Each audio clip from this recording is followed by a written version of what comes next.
Muy buenos días chicos, los saluda el profesor Inclán, esperando que se encuentren bien, que hayan disfrutado el puente y aquí continuamos con nuestra materia de calidad total, donde hemos visto que aunque tenemos nuestro concepto de calidad y que la calidad pues, también podemos desvelar, cada quien tiene su concepto, es decir, ustedes, para lo que ustedes algo sea de calidad, pudieran no serlo para mí y viceversa.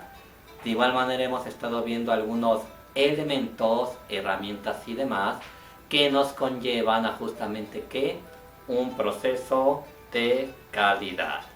Bien, bueno, el día de hoy vamos a hablar sobre los objetivos de la calidad. Aquí entra en cuestión diversas herramientas, actividades o demás con las cuales vamos a, digamos, ser un poco más, vamos a tener más elementos para poder determinar si nuestro producto es de calidad. ¿Por qué? Bueno, porque justamente con esto van a salir a la vista algunas cuantas características o demás. Pero vamos por partes. Punto número 1, necesitamos determinar qué vamos a hacer. Por ejemplo, vamos a hacer papitas fritas onduladas sabor a queso. Ok, si esto es lo que vamos a hacer, entonces ahora la siguiente pregunta es, ¿qué recursos necesitamos? ¿Cuál sería el recurso principal para hacer nuestras papas? Pues valga la redundancia. Papas.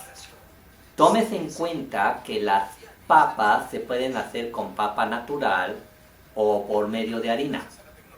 Por aquellos que les gustan las Pringles, lamento romperles religión, pero las Pringles no son de papa natural, son de harina. ¿Ok?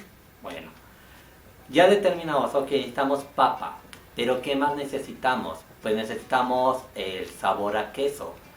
¿Esto cómo lo vamos a lograr? ¿Cómo vamos a impregnar el sabor a queso? Pues ahí justamente ya también empezamos a establecer más elementos de si es por medio de polvo, por medio de líquido, queso derretido o demás. Aprovecho la ocasión, fíjense. No es lo mismo, no nos va a dar el mismo resultado si el queso lo impregnamos en polvo, así lo impregnamos de manera líquida. Ahorita lamentablemente no lo vamos a poder hacer, pero el esquema es el siguiente.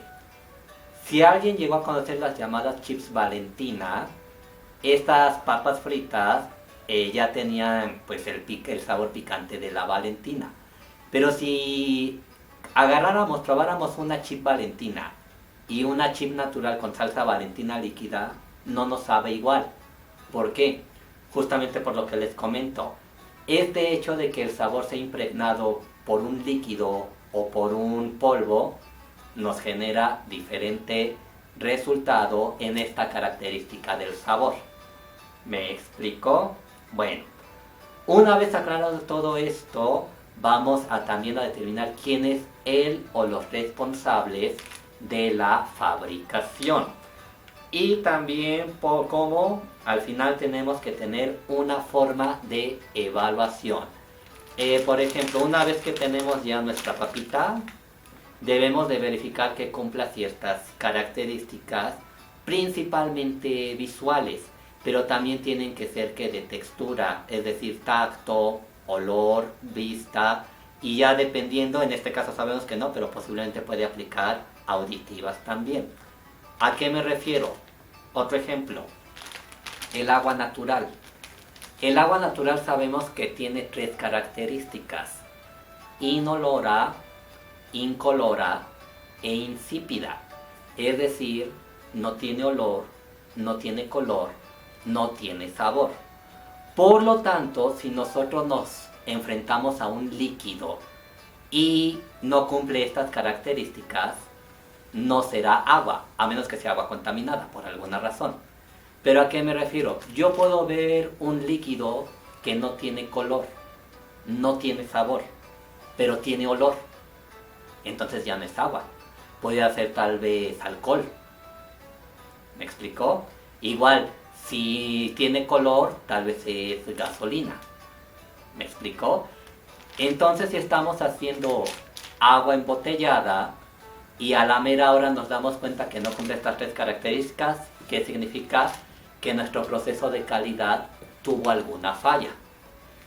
¿Va? Bueno, justamente para evitar esto en el mayor grado posible, es que se implementaron las llamadas normas ISO 9000, que justamente dependiendo de si estamos en la industria alimentaria, industria automotriz o demás, las reglas ISO o normas ISO 9000 son justamente las que determinan desde tu proceso de fabricación, el manejo de los empleados, igual las instalaciones de la planta y demás, cómo deben de ser para justamente que estar dentro del estándar de calidad.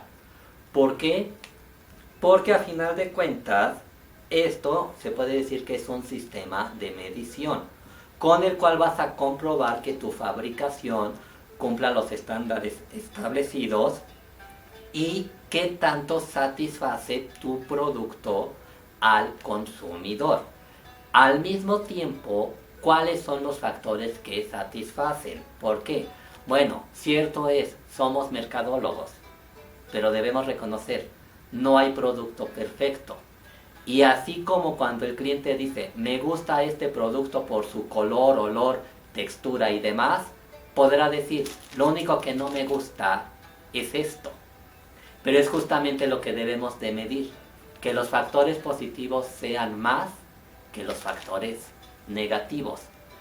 A veces hay detallitos que, bueno, sí se pueden pasar por alto, pero también mientras ese detallito pueda perjudicar al consumidor, se tiene que mencionar. ¿A qué me refiero? Las hojas de papel bond, que podríamos catalogarlas de inofensivas, pero no es así. Una hoja de papel bond nos puede llegar a hacer una cortadita en el dedo. ¿Me explicó? Esto, bueno, si se llega a dar uno de cada 100, uno de cada en 1.000.000, no estamos mal, estamos, lo dicho, dentro del estándar.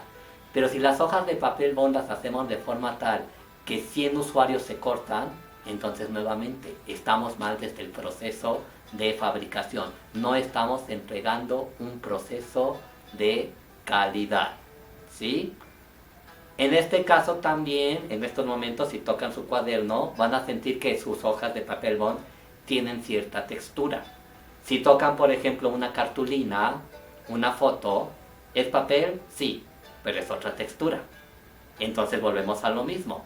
Si está establecido que mi cuaderno debe ser hecho de hojas de papel bond, yo toco las hojas y no tienen la textura del papel bond, entonces mi cuaderno, ¿qué?